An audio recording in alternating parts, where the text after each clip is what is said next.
Selamat petang, salam sejahtera. Isu hangat petang ini, sementara tarikh PRU 15 ditentukan kabinet. Apa jadi jika pindaan perlembagaan UMNO tidak diluluskan ROS? Berita sepenuhnya. Meskipun UMNO telah berjaya memindah perlembagaannya melalui Perhimpunan Agung Khas semalam yang menetapkan pemilihan parti hanya akan diadakan selepas 6 bulan PRU dilangsungkan, perkara itu masih tertakluk kepada kelulusan Pejabat Pendaftaran Pertubuhan atau ROS. Menurut Perdana Menteri Ismail Sabri Yaakob, terserah kepada jabatan itu untuk menentukan kelulusannya. Usul itu sudah diterima sebulat suara dan selepas ini UMNO akan menulis surat kepada ROS untuk mendapatkan kelulusan. Itulah dari segi prosedurnya. Kita tidak tahulah, kita akan hantar permohonan itu untuk dapatkan kebenaran ROS terhadap pindaan itu. Kita tunggulah, kita pun tak tahu lagi, ujarnya. Kata beliau, UMNO perlu menghantar surat pemakluman kepada ROS berkaitan keputusan PAU khas itu dalam tempoh 60 hari. Persoalan utama di sini bagaimana jika ROS tidak meluluskan pindaan tersebut, yang bermakna UMNO perlu mengadakan pemilihannya sebelum 29 Disember sebagaimana ditetapkan jabatan itu sendiri sebelum ini. Yang dirisaukan saja kerana pindaan itu dilakukan di masa kecederaan, iaitu ketika tempoh pemilihan sedang ditangguhkan selama 18 bulan. Malah, menteri yang menjaga ROS iaitu Menteri Dalam Negeri juga merupakan musuh kepada UMNO. Jika tidak diluluskan, apa pilihan yang ada pada UMNO selain akur untuk mengadakan pemilihan pada tahun ini juga? Di samping itu, berkenan kaitan pindaan perlembagaan tersebut dengan tarikh PRU 15, Ismail Sabri menegaskan ia sama sekali tidak mempengaruhi perkara itu. Ini kerana katanya, penentuan tarikh PRU 15 perlu dibawa dan dibincangkan dalam mesyuarat kabinet terlebih dahulu untuk mendapatkan persetujuan. Tarikh PRU itu ditetapkan oleh kerajaan dengan keputusan kabinet. Dengan keputusan kabinet dalam mesyuarat kabinet, kita akan bawa dalam kabinet. Sementara parti berbeza dalam kerajaan. Parti pun tahu kalau ada cadangan untuk diadakan PRU, ia akan dibawa ke kabinet dan kabinet akan memutuskan. Kalaupun kabinet sudah memutuskan tarikh, kabinet akan beri mandat kepada saya untuk menasihati yang di-Pertuan Agong, tambahnya lagi. Ditanya bila dijangka parlimen akan dibubarkan, Ismail Sabri berkata, kita tunggulah. Kalau saya bagi tahu, maknanya semua sudah tahu awallah. Agak gagap, cemas tak Presiden UMNO Ahmad Zahid Hamidi sekarang ini? Ditulis oleh Sabudin Hussein. Sekian isu hangat petang ini. Jangan lupa tinggalkan komen anda.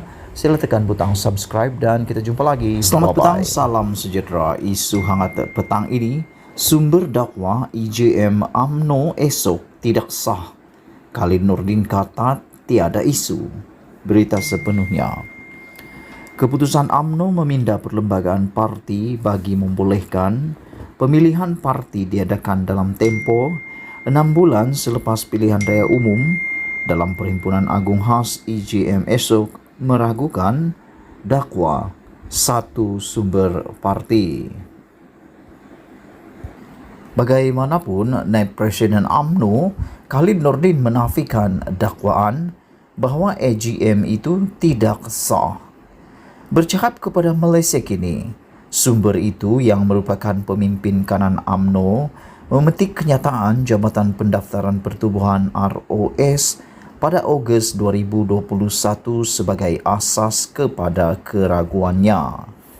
Dalam kenyataan pada 10 Ogos 2021, Ketua Pengarah ROS Jasri Kasim berkata bahawa kepimpinan Majlis Tertinggi UMNO ketika itu hanya boleh berfungsi sebagai caretaker sehingga selesai pemilihan dan mesyuarat Agung UMNO 2021. Sementara dalam kenyataan berasingan bertarikh 30 Ogos, ROS memberitahu bahawa pemilihan parti itu mesti diadakan sebelum 29 Disember 2022. Maka, kenyataan-kenyataan ini membuatkan kita meragui keputusan pucuk pimpinan UMNO memindah perlembagaan parti, kata sumber itu yang tidak mahu mendedahkan namanya. Tambahnya, ROS dalam kenyataan 30 Ogos 2021 hanya memutuskan penangguhan pemilihan UMNO untuk penggal 2021-2023 sebagai sah. ROS tidak membatalkan keputusan awal yang lain, seperti MT UMNO ketika ini hanya boleh berfungsi sebagai caretaker. Jadi, ini menimbulkan soalan, apakah AGM esok sah dari segi perlembagaan parti? MT tidak ada kuasa untuk membuat sebarang keputusan dasar dan keputusan ROS pemilihan parti itu mesti diadakan sebelum 29 Disember 2022. Masih kekal, kata sumber itu lagi. Untuk rekod, kepimpinan caretaker bermakna MT yang diketuai Presiden UMNO Ahmad Zahid Hamidi hanya boleh menjalankan kerja-kerja pentadbiran parti. Tak ada isu, kata Khalid. Namun, Khalid ketika dihubungi menafikan segala dakwaan berhubung EGM esok. Itu surat ROS tahun lepas. Jika kepimpinan MT UMNO hanya boleh berfungsi sebagai caretaker PAU, mengapa PAU Perhimpunan Agung Tahunan Mac 2022 iaitu melepasi tarikh 30 Jun 2021 tak pula dipertikaikan? Tidak ada isu pertikaian EGM esok, katanya. Sementara itu, Zahid Hamidi berkata, EGM esok adalah selaras dengan kehendak ditetapkan ROS. Perhimpunan khas esok adalah selaras dengan kehendak ditetapkan ROS. Pindaan yang akan dilakukan esok adalah untuk memindah klausa yang termaktub dalam perlembagaan UMNO. Klausa 10.16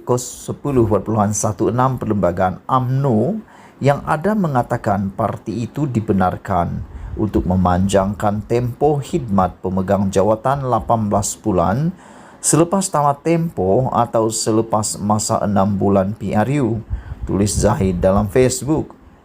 Usul pindaan agar pemilihan UMNO diadakan selepas PRU akan dibuat di hadapan 2,666 perwakilan yang dijangka hadir esok.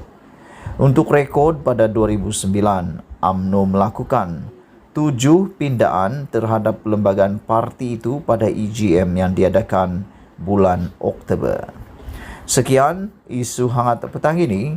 Jangan lupa tinggalkan komen anda. Setiap daripada komen anda amatlah dihargai. Sila juga tekan butang subscribe untuk mendapatkan isu-isu terkini daripada channel ini. Malaysia kita punya, kita jaga sama-sama. Cintai Malaysiaku. Kita jumpa lagi. Bye-bye.